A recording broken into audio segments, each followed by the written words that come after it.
Hey guys and girls, anybody watching, maybe even Captain Toyota Australia or a dealership, just wanted to document some automatic transmission issues I've been having over the last few drives. Okay, so this vehicle, late 2019 PRADO with a 1 GTFTV engine, 6-speed auto, A60F I believe, if I remember correctly. I've already documented that. I'm less than impressed is an understatement with the software shifting issues, particularly with the torque converter unlocking and the downshifting from 6th and 5th at highway speeds at the slightest incline, kind of like now. Slightest incline. Behaves completely differently to the previous vehicles, which actually worked very well. But the issue that I've come across, I noticed on the last look, I was second guessing myself. I was going, was that me? Was that something sliding in the back of the car, hitting the side? So what's happened is, I'll just give you, the odometer's on 27,100 kilometers only. The vehicle's just under 1 year old, okay? So I thought I'd better change lanes there, give him a bit extra room, back again, all good. But look, what's happened is, the last few times, I say the last few drives, I noticed subtle kind of, call it thumping. It's not thumping like other transmission problems I've had in new cars, like back in the Ford days and the Holden days. Yeah, I had a VX SS, 2001 VX SS. It had no second gear by 19,000 kilometers, so that's obviously a lot worse. The old Holdens, mate, not good. Some people won't like that, but the fact of the matter is they were good for making money. They had a lot of problems. The Fords, they were better, but mechanically definitely better. Maybe not as good looking. I found that people went for the Holdens because they looked better, and people went for the Fords because they were a bit wiser. Mechanically, they were certainly better. We did work on both of them evenly, comparing side by side. But this video is not about that. What it's about is, yes, we had new Fords also. I had a problem with a 2006 Ute, 4-speed auto that got replaced, and also 2010 Territory had the same thumping, and it was a real thumping, right? You'd go to accelerate it, it'd kick down and just really absolutely thump, and both times those transmissions got replaced. So that was a bit disappointing in that era, 2006 and 2010, to have those problems. Have you driven a Ford lately? I do like them, but I don't sort of wonder why people haven't driven them. And now that they're not made in Australia, I wouldn't be driving them. But that's another story. Our story is Toyota, what we still believe is the best. We've got an awesome, like new 150 PRADO. It's just great, except for the piddly, underpowered engine. It's like driving a Subaru. When I say that, have you ever driven a Forester or an Outback? It's got the 4-cylinder, very smooth. It gets there, but there's no power factor. And it's certainly, we've got evidence and testing that it doesn't go as well as the 1KD. We've got a 1KD that's 400 kilos heavier, and we've done some testing against other 1KDs, and they certainly, I don't care what the numbers are on paper, but this video is still not about that. It's about documenting this thumping. So I just wanted to give some examples. I've got some background with some thumping transmission issues in new cars myself, not only as a technician. So it's only a slight thumping. It's like it's missing a gear, it can't decide, and it's kind of like a hiccup.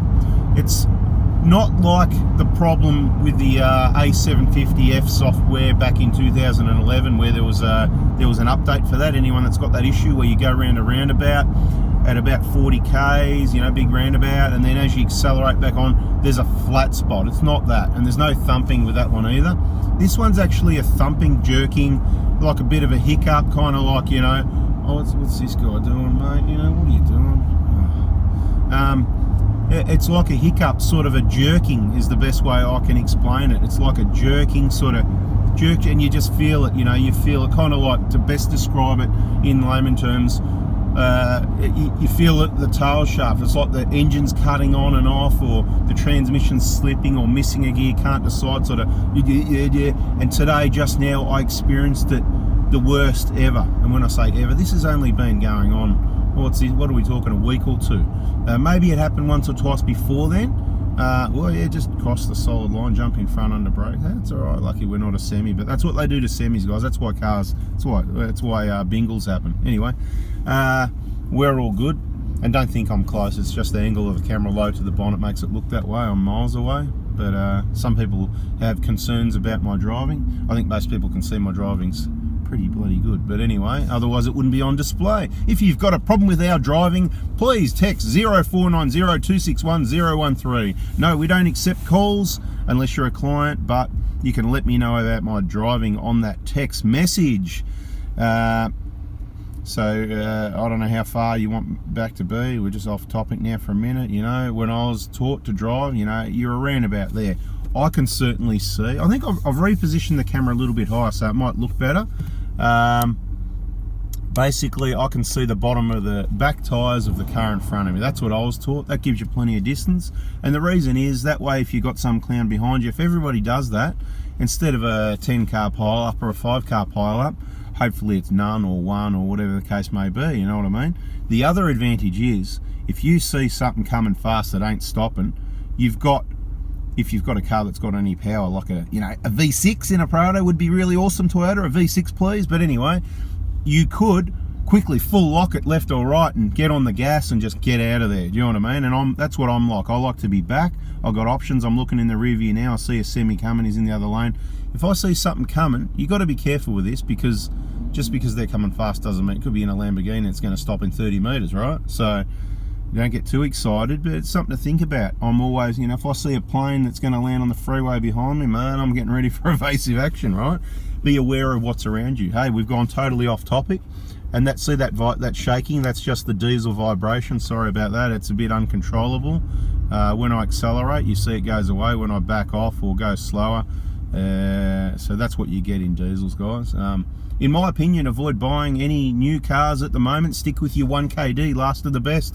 Awesome vehicles, whether it's a 120 or a 150. As soon as there's something better, and it's been out for at least a couple of years, just because we do something silly, do as I say, not as I do, okay? This vehicle, it'll be going. Is it going to be devalued because I'm telling you the engine and the transmission software isn't the best? Maybe. Do I care about that? No. I'm going to tell you how it is, mate. You know, I'm not here to protect my investment. A vehicle's not an investment. When you buy a vehicle, flush the money down the toilet. Although Toyotas are probably pretty good and the best, and they hold value really well. But let's be honest here, flush the money down the toilet, particularly with any other brand. Definitely you've just flushed 80% down the toilet. In a few years, it's probably only going to be worth about 20%, especially if it's a European car, right? So how's that for bada bing? Right now, transmission doesn't really know. It doesn't really know what it wants to do. I'm just changing lanes here because a bit further up here, I've got to turn left, I think. Anyway, that's about what I wanted to tell you, more or less. Yeah, we got a transmission kind of thumping, kind of a bit, you know. I'm just trying to produce it now. This is the kind of thing that if you took it into your dealership under warranty, they probably wouldn't be able to get it to do it, and you're going to get it back and they're going to say, yeah, everything's normal, everything's fine. It's one of those things, you got to own the car, drive the car, know the car. That's why I always say, you know what? The owner knows best, okay? I might know a lot about Prados because I work on a lot of Prados, but your individual specific vehicle, so this is my problem, I drive them all and they're all very different to me. I know what's normal, what's not normal, what's a problem, what's not, but they're all very different.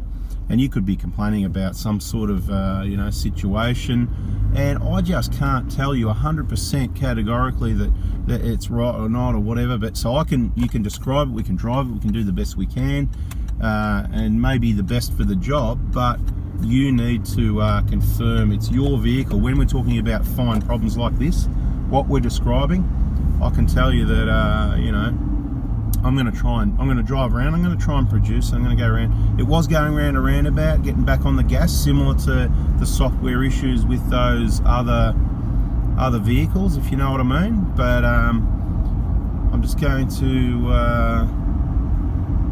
you know, try and produce that anyway. I'm just going to try and produce it. We'll turn here since the lights changed, and bada bing. Right, so at the end of the day, that's it, guys. I'm not saying, you know, don't. If you want to go buy a new Prado, go buy it. If you have to buy a new car, buy a new Prado. It's probably the best value for money, full drive. If you want to get out and hit the tracks, I wouldn't be spending all that extra money on a 200 or 300 or anything like it anytime soon, especially considering people love their Prados and they just seem to drive better. For your everyday driving, they get the job done. A lot of people have gone from 200s back. This is not a comparison video. Whatever, guys. I'm just sharing the info. I'm out of here. I hope you got something out of that and you like the, you know, kind of authentic, genuine information. There it is. We're driving. This is what's happened. We've got this issue and we may update you in new videos. So please subscribe, turn the bell on so you don't miss those and all the other awesome information. And remember, please give us a thumbs up for sharing that info. Thanks for watching, guys. See ya. Look, I just thought I'd add a little bit more information to another video that I did, providing some information about transmission problems and the thumping. A few of our experiences in the past in this 1GD FTV, late 2019, just under a year old, 27,000 Ks. So, talking about the transmission and some thumping, although often really slight. Not sure if it was the software a bit indecisive on what gear do I need here and this sort of thing. It sort of felt like that, but sometimes engine can, you know, so it could be to do with something with the engine as well. And when I say engine, possibly even DPF and fifth injector related. Like, you know, when it happens, I don't know if it's, I'm not sure about this, but when it happens, I look in the rear view a lot, you know, within every 10 seconds usually, only for, you know, a small amount of a second, like you're supposed to, taking a look here and there. I'm not sure if I've seen some puffs of sort of fuely, bluey, black smoke in the rear view, some small puffs, so it sort of got me thinking that I've really got to try and monitor that somehow. It'd be good if I had a camera on the back of the car to see when it does it, what's going, if there, is that just me, you know, you're looking at, so, and you're kind of like, it's hard to tell sometimes, you know, and it clears really quickly. It's certainly not billowing out white smoke like a lot of those DPF issues, but there's been a couple of times. There was one time I could smell a burning and there was a heap of smoke, and I thought it was a trailer next to me with some brake problems, and it may or may not have been. I'm not sure really to this day. I'm not sure what happened there, but there was, I didn't notice any acceleration jerking type, you know, thing going on there. So basically all I'm thinking is, I don't know if it's definitely something, 100% there is something going on, but I'm just not sure whether it's transmission software related or engine. Obviously if it was intermittently dropping some fuel in or something like that, which I'm not experienced with this to know, is that something that could be happening, you know. So perhaps I'll speak to my some of my contacts and see if they've experienced these sorts of things, had customers or clients complain, guests, if they've had any guests complain about, you know, this similar sort of complaints, because I'd like to know what it is, and it certainly doesn't do it enough to know. But we'll be monitoring the situation. This video I'm sort of might just add it on to the last one actually, so because I wasn't sure. Anyway guys, like I said, if you can, yeah, subscribe, turn the bell on, and you'll get more information once we know more. Thanks for watching, see ya. Alright, so this is the kind of territory, I just thought I'd add a little bit more in, you know, coming around a roundabout. Right, and you're back on the gas smoothly and no problem that time. Okay, so we'll do a few more roundabouts if you want to come for a drive with me, and some people don't want to come for a drive, so that's alright. Thanks for watching, see you later. Watch all the videos till the end. It might be, you know, you never know what video the reply will be in, so yeah, don't know. Yeah, not too sure. We've got roundabout after roundabout here, so this is the roundabout that we're coming up to. Obviously I was heading in the opposite direction. that we're coming up to now that it did it. So, but we're stopping, so it's not the same. Doesn't usually do it from takeoff. It's more of a, I don't know if you've ever experienced running out of fuel. Okay, if you run your tank down low enough, I wouldn't suggest that, you know, I'm not recommending you try and run out of fuel, but part of our R&D we do to see how many fuel tank, you know, capacity on lots of vehicles, not necessarily Prados, and not Prados. I've never nearly run out of fuel on the Prados, but in other vehicles with smaller tanks on purpose. And what happens when you get really low, you go around a corner or up or down a hill, and that's where you run out. And my experience was, it was a WRX, so you know they stick to the road pretty well. I was doing a U-E to go across the road to the servo, and I did it at a bit of speed, kind of on purpose to throw the fuel up to the side of the tank. And yep, she cut out on me. So it's a bit of a, it's like a block fuel filter. It's like a lack of fuel kind of feeling. You know, there's that flat spot there, but there was a jerkiness as well. So let's see what happens at this roundabout. And you'll notice on roundabouts, I'll stick to my own lane if I have to, and if I don't, I'll change lanes to say where on the vehicle and the tyres. I paid for the whole road, I'll use the whole road. Obviously only clear when clear to do so, blah blah blah. You know, you should always know what's around you, check your blind spots, use your indicators and all that, keep it legal. But I straighten out turns and stuff as much as possible to save wear on tyres and the rest of the vehicle for that matter. So yeah, thinking about all your suspension bushes and that. You know, I'll avoid potholes if I need to tweak it a little bit to avoid something. Then yeah, some people have got hopeless that they'll try and avoid a pothole and hit it. But anyway, we're out of roundabouts for a little while, so a bit of chit chat going through Caroline Springs at the moment. If anyone's never been to Caroline Springs, it'll be quiet at the moment. You know, that time of day, it's a good time of day. You know, 10, 11 o'clock in the morning. Everybody's already where they decided they want to be, more or less. I think that's what I find. Obviously, you got your peak hour and you got your lunchtime.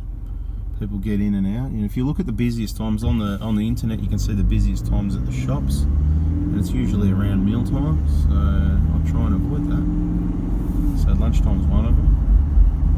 I think after school is particularly bad as well. Pick up the kids from school, then go to the shops. Best time to go to the shops when everyone's leaving to pick up the kids from school. So 2:30, 3 o'clock. I shouldn't tell you this stuff though, should I? Because then it'll be busy then. This is the problem I have. I give people information like that, and then, you know, best time to go to Tassie's February, because the best weather's January, February. Of course, December, January's holidays, so it's busy. So you get in there Feb. It's the second best month of the year, and then what happens? It all spreads, mate. And, you know, I know. Of course, I didn't start that or spread that. But it seems like I did, you know, so I'm going to take the blame for getting everyone to Tassie in February. So I don't know if we're going to do that anymore. We used to go every year, we stopped that. But up here we're going to come to another roundabout. We're going to have to take some back streets to get some more roundabouts, I think. So what we'll do, we won't go around this roundabout. We'll take a lefty. I'll come back to you when we get some more roundabouts.